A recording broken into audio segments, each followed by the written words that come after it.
Kofi was only 20 years old, a young university student who carried big dreams in his heart. He often stayed late in the library not because he had to, but because he loved the quiet. While other students rushed off after class, Kofi would sit with his books, writing notes, or reading until the library lights grew dim. To him, the silence of the place felt like a friend. One evening, as the library grew emptier, Kofi noticed something unusual. At the far side of the table where he sat, an older woman was quietly reading. She had a gentle posture, her back straight, her glasses sitting carefully on her nose, and her eyes fixed on the pages in front of her. Kofi had seen her a few times before but had never spoken to her. This time, though, he felt her presence more strongly. Her name was Madame Efua. She was 63 years old, though her spirit seemed younger. She had once been a teacher, guiding children with patience and care. But now she was retired. Her children had grown up and moved abroad, and she lived alone in a small, quiet house. The world outside might have thought she was forgotten, but inside she carried stories, memories, and wisdom that only time could bring. Books had become her companions, filling the spaces left empty in her life. That evening, as the clock ticked softly in the background, fate gave them a moment. Madame Efua reached for a large book, heavy and old, and tried to carry it along with the others she had gathered. But her arms trembled, and one of the books almost slipped to the floor. Without a second thought, Kofi stood and caught it just in time. "Let me help you," he said gently, his voice respectful. Madame Efua looked up at him, surprised at first, but then she smiled. It was the kind of smile that carried both gratitude and kindness. "Thank you, young man," she said. "These books seem to grow heavier each year." Kofi laughed softly. "Or maybe they have been heavy all along and only now you notice." Her smile grew wider. She nodded, as though his words carried more truth than he realized. Together they arranged the books neatly on the table. When they finished, Madame Efua sat back down and Kofi, unsure if he should return to his seat or not, decided to stay for a moment longer. It was then that their first conversation began. "What do you study?" she asked, her tone curious but gentle. "Economics," Kofi replied. "I want to understand how money and trade shape people's lives. My dream is to help small businesses in my community grow." Her eyes lit up. "That is a fine dream. When I was younger, I taught many children. Some became doctors, some became teachers, some lost their way. But the best ones, I think, were those who wished not only to rise themselves but to lift others along the way." Kofi felt something stir inside him at her words. There was wisdom there, not the kind found in books, but the kind gathered through years of seeing the world, of living and losing and still carrying hope. He leaned forward, listening more closely. "And you, madam?" he asked politely. "What do you read so late in the library?" She chuckled softly. "Oh, I read everything. Stories, history, sometimes even books I once taught my students. Books keep me company. They remind me that I am never alone. But lately," she paused, touching the cover of the book in front of her, "I have been reading about new ideas about how young people see the world now. It helps me feel connected, as though time has not left me behind." Kofi nodded, touched by her honesty. He understood something in that moment. She was not here just to pass time. She was here to stay alive in her spirit, to keep learning, to keep holding on to the thread of the world around her. The clock ticked louder as the library grew emptier. Still they sat together, their words weaving a small bond. Kofi told her about his classes, about the struggles of balancing school with work, about his mother who sold food in the market to support him. He spoke humbly, not seeking pity but simply sharing. Madame Efua listened, nodding, her hands folded neatly over the book. When the lights flickered, signaling closing time, Kofi stood to gather his things. He noticed Madame Efua struggling again with the weight of her books. This time he did not wait. He carried them for her, step by step, until they reached the door. The night air outside was cool and the street quiet. "Thank you again, young man," she said softly. "It is rare these days to find kindness without asking." Kofi shook his head. Kindness should never need to be asked for. It should be given freely. Her eyes glistened, and for a moment, she seemed to see not just the boy standing in front of her but the man he was becoming. "You speak wisely for your age," she said. He smiled shyly, unsure how to respond. But before they parted, she said one more thing. "Come sit by me again if you find the time. Sometimes the best lessons are not in the books, but in the company we keep." Kofi walked home that night with a strange warmth in his chest. He had spoken to many people before, classmates, friends, teachers. But something about this meeting felt different. He did not yet know why, but he sensed that Madame Efua would play a greater role in his story than he could imagine. And so began the bond between a young student and a lonely retired teacher, two lives crossing in a library filled with silence and books. Neither of them knew what the future would bring, but in that first simple conversation, a quiet thread had been woven between them, one of respect, kindness, and the promise of something deeper.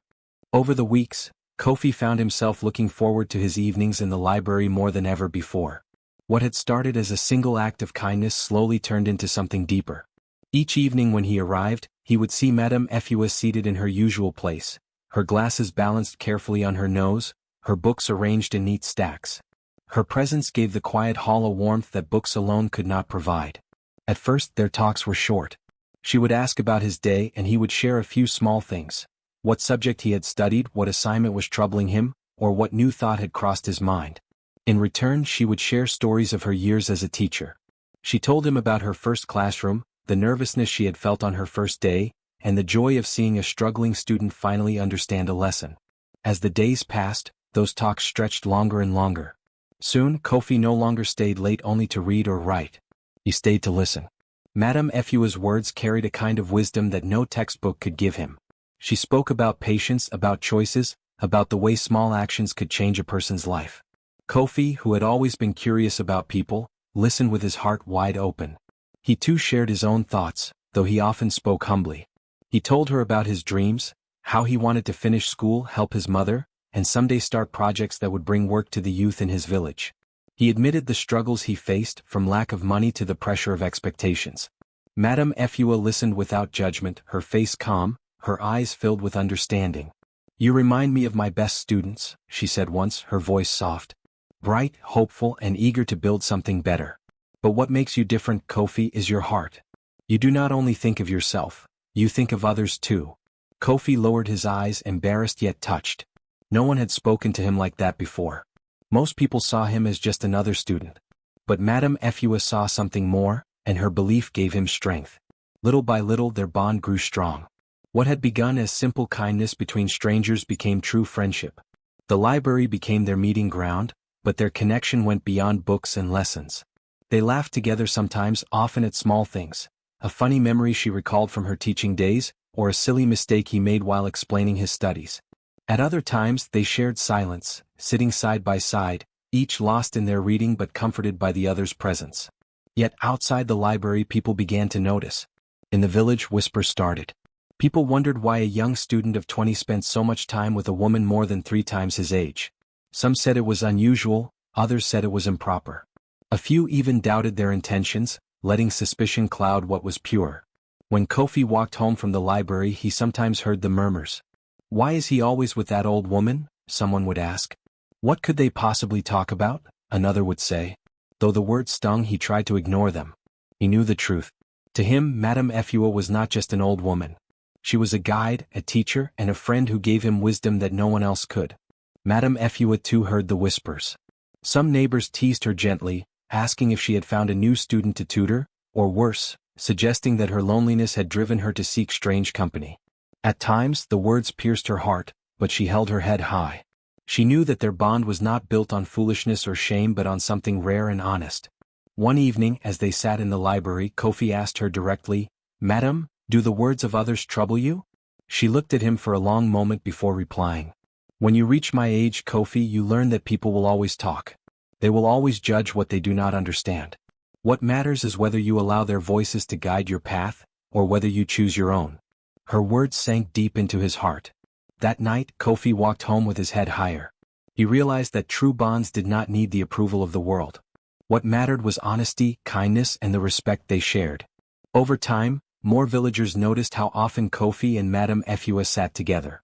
Some softened their opinions, seeing that their companionship was gentle and respectful.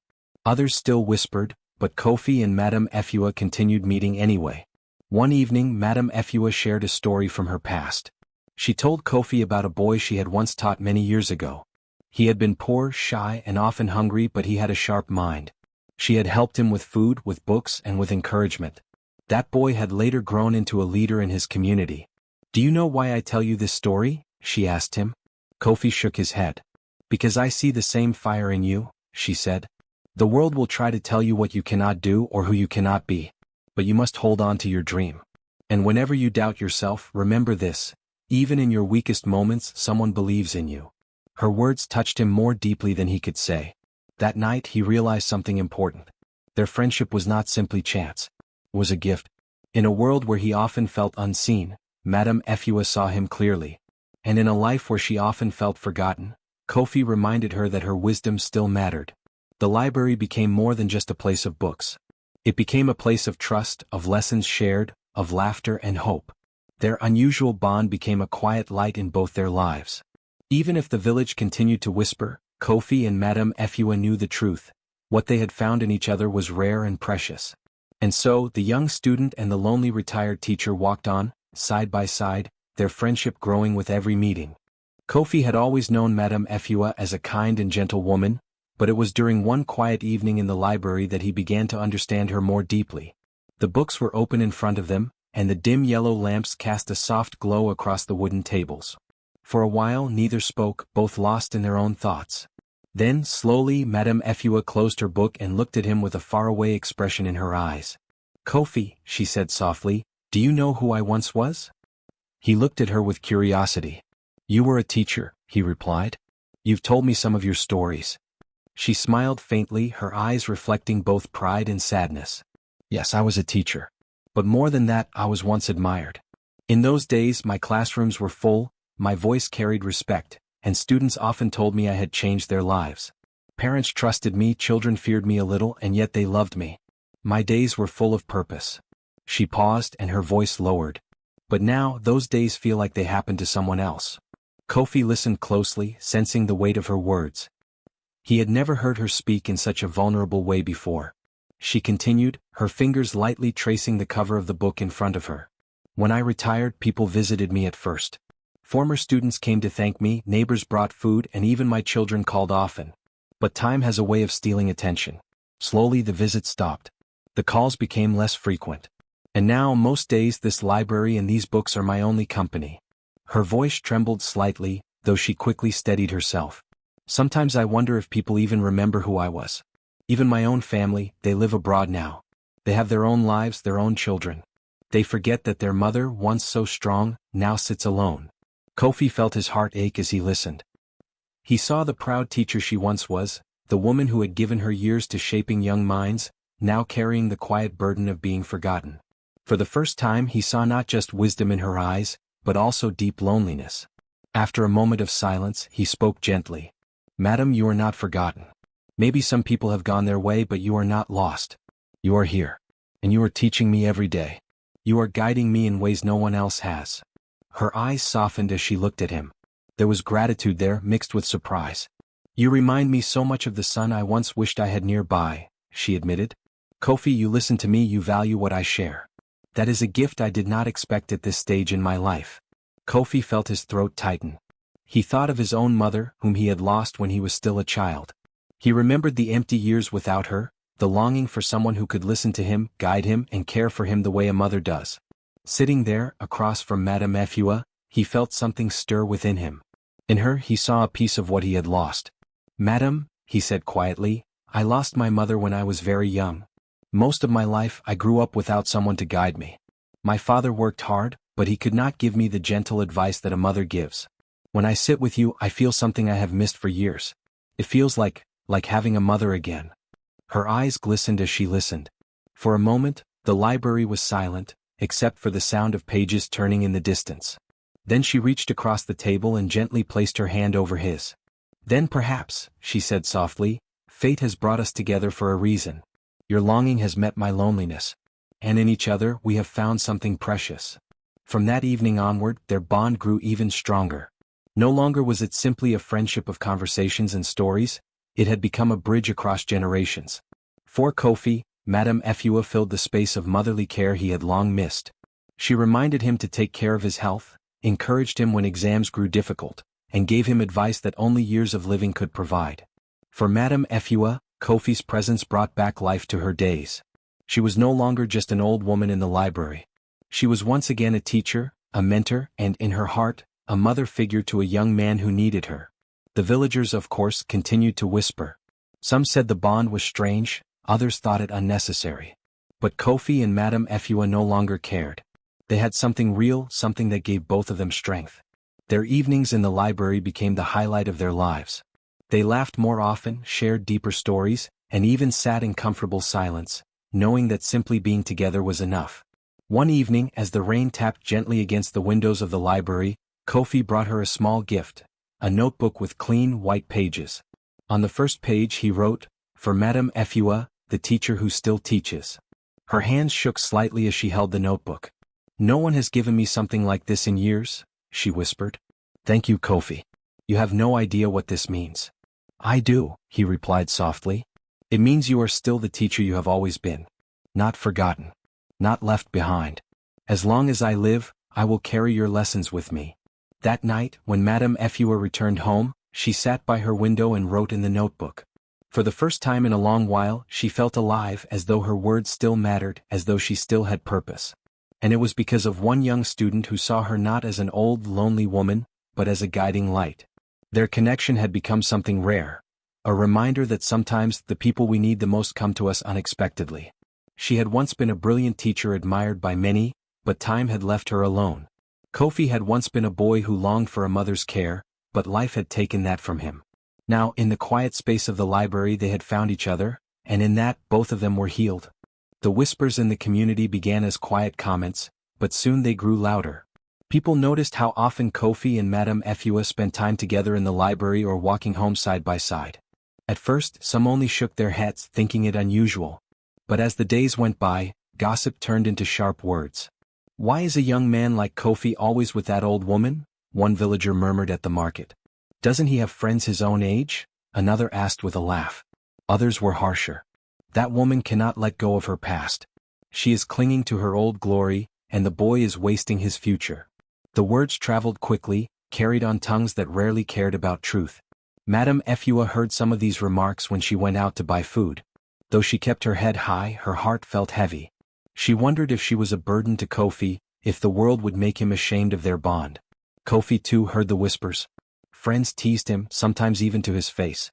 "Kofi, are you training to be old before your time?" one of them joked. He tried to laugh it off, but inside the words cut deep. Yet when he thought about Madame Efua, sitting alone in her small house or reading quietly at the library, his heart grew stronger. One evening as they sat together, Madame Efua finally spoke of it. Her voice was quiet but steady. "Kofi, people are talking. They think our friendship is strange. Maybe it would be better if we stopped meeting so often." Kofi looked at her with firm eyes. "No, madam. Let them talk. They don't know what you mean to me. You've given me wisdom and guidance when I needed it most. Why should I let the noise of others take that away?" Her lips trembled slightly as she smiled. "You are brave, Kofi. Braver than I was at your age. Perhaps we should give people something better to talk about." That was when an idea began to take shape. Instead of hiding from the gossip, they decided to create something that would show the value of their bond. Madame Efua suggested using her years of teaching to help children who struggled with school. Kofi agreed eagerly, offering his youthful energy and ability to connect with the younger generation. Together they started a small tutoring group in the neighborhood. At first, only a few children came. Some parents were hesitant, still doubtful of the unusual pair. But word spread quickly about the way Madame Efua explained lessons with patience, and how Kofi made learning fun with games and stories. Soon, more children joined, carrying books and eager smiles to the little gathering every evening. They held their sessions under the shade of a large tree near the library. Madame Efua would sit on a small stool, her voice calm and steady as she explained reading, writing, and arithmetic. Kofi would gather the younger ones, teaching them through songs and playful exercises. The laughter of children began to echo in the evenings, and slowly, the gossip of the village started to fade. One afternoon, a mother approached them with tears in her eyes. "My daughter has begun to read because of you," she told Madame Efua. "For months I thought she would never learn, but now she reads to me every night." Another parent told Kofi, "My son never liked studying, but now he runs to join your group. You have changed his heart." These words warmed their hearts more than anything else. The whispers of mockery were replaced with whispers of respect. People began to see not the strangeness of their companionship, but the beauty of what they had created together. Still, there were moments of pain. Madame Efua sometimes returned home and felt the sting of loneliness when the day was over. She wished her own children, far away in another country, could see what she was doing. Yet she knew that through Kofi she had found a new family, one that honored her wisdom. Kofi also felt moments of doubt. University life was demanding, and sometimes he wondered if he was balancing too much.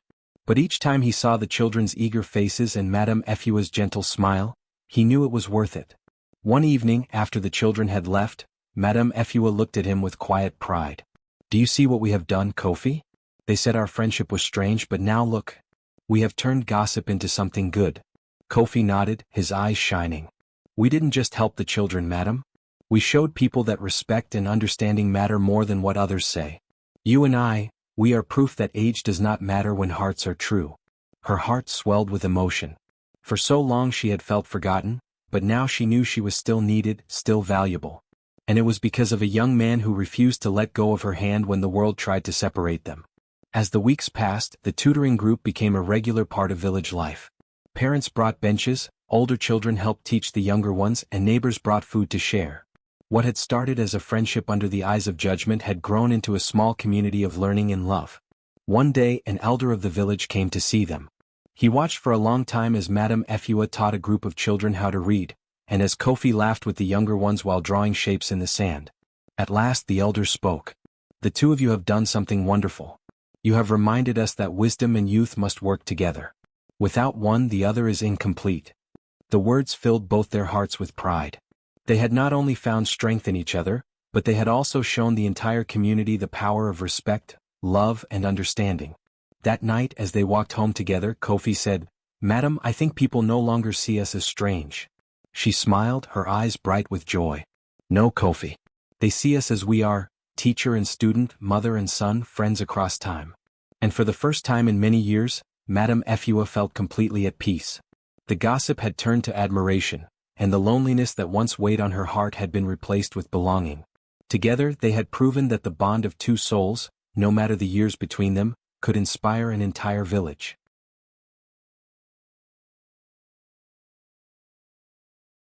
Madame Efua's days slowly began to change. Where once her mornings had been quiet, filled only with the sound of her old clock ticking on the wall, now they were alive with the voices of children running to her door. They came with books tucked under their arms, faces full of excitement, eager to learn from her. Their laughter filled the small compound, and for the first time in years she no longer felt the sting of silence that had haunted her since her children left. Her heart grew lighter each day. Teaching had always been her gift, and now it was her purpose again. No longer was she just the lonely retired teacher sitting quietly in the library. She was grandmother teacher to the children, a title they called her with love and respect. Whenever they solved a math problem or read a new sentence, they ran to her for praise, and her smile stretched wider than she thought possible at her age. Kofi, too, remained a constant presence. Though his studies grew more demanding, he always found time to sit with her and the children. His energy balanced her patience, and together they made learning both fun and meaningful. Often, the children said, "We want to be like Madame Efua and Brother Kofi, wise and kind." Their bond had become not only an example to the children but also to the entire community. As the years of study passed, Kofi prepared to graduate from the university. He worked hard, balancing his own goals with his commitment to the tutoring group. Madame Efua encouraged him, reminding him that education was a light that should never be hidden. On the day of his graduation, she sat in the crowd, dressed in her finest wrapper, her face shining with pride as his name was called. Tears filled her eyes, but they were tears of joy. She clapped louder than anyone else, her heart swelling with the pride of a mother. After the ceremony, Kofi found her standing quietly under a tree. "Madam," he said, holding her hands, "I could never have reached this day without you. You gave me guidance when I was lost, and you gave me family when I felt alone." Her eyes softened as she replied, "And you gave me life again, Kofi. You brought laughter back into my home. You reminded me that I am not forgotten." The bond between them had gone beyond friendship. It was like mother and son, teacher and student, but also something deeper, a connection that rose above age, blood, or expectation. They had healed each other in ways no one else could have imagined. The villagers, who once mocked their companionship, now looked upon them with admiration. Some even apologized for their earlier words, saying, "We did not see the truth before. Now we understand." Their story became a quiet lesson to all, that respect and love between two people could rise above gossip and judgment. Madame Efua's home became more than just a place to live. It turned into a small center of hope. Children came not only to learn but to feel safe, to be guided, and to find love from the grandmother figure who treated each one as her own. Parents who once doubted her began to trust her deeply. They said, "She teaches not only with books but with her heart." Kofi, now a graduate, faced many opportunities. Some urged him to leave the village for bigger cities, where success would be easier. But he remembered his promise to Madame Efua and the children. He chose to remain close, giving back to the same community that had shaped him. He began helping young people prepare for higher studies, carrying forward the wisdom Madame Efua had shared with him. In quiet moments he often visited her, sitting under the tree where they had taught so many lessons together. Sometimes they would speak about the past, the loneliness she once carried, the pain he once felt from losing his mother. Other times they would simply sit in silence, knowing no words were needed to honor the bond between them. One evening, as the sun set and painted the sky with orange and purple, Madame Efua looked at Kofi and said softly, "Do you see, my son, what we have done? We turned pain into joy. We turned loneliness into family. That is the true meaning of life." Kofi smiled, his voice steady. "And we showed everyone that love and respect can break any wall, age, gossip, or fear. Our story will never be forgotten." The community indeed never forgot. Their story spread beyond the village, told at gatherings and shared in homes as a tale of unlikely friendship. Parents told their children about the student and the teacher who defied judgment to build something beautiful. It became a reminder that sometimes the most powerful connections come from unexpected places. Madame Efua's heart remained full until her final years. She no longer worried about being forgotten, for she saw her legacy living in the children she taught, in the young people she guided, and in the bond she shared with Kofi. And though time passed and life moved forward, the laughter of children continued to echo around her home, carrying her spirit with them. For Kofi, the lessons of Madame Efua shaped not only his career but his life. He carried her words wherever he went, that kindness is stronger than judgment, and that true friendship has no boundary. Whenever he met others, he shared their story, speaking of the teacher who found purpose again through a student, and the student who found a mother through a teacher. In the end, their tale became more than just their own. It became a story of healing, courage, and the power of human connection. It showed that loneliness could be overcome, that purpose could be restored, and that even across generations, love could build a bridge stronger than any barrier. And so, in the heart of the community, the story of Madame Efua and Kofi lived on. People remembered it not with whispers of doubt, but with words of respect. It became a gentle reminder that friendship, no matter how unlikely, can change lives and heal hearts. Their journey was proof that age does not limit love, and loneliness can be broken by the warmth of true companionship. They had built a bond that no one expected but everyone came to admire. The end.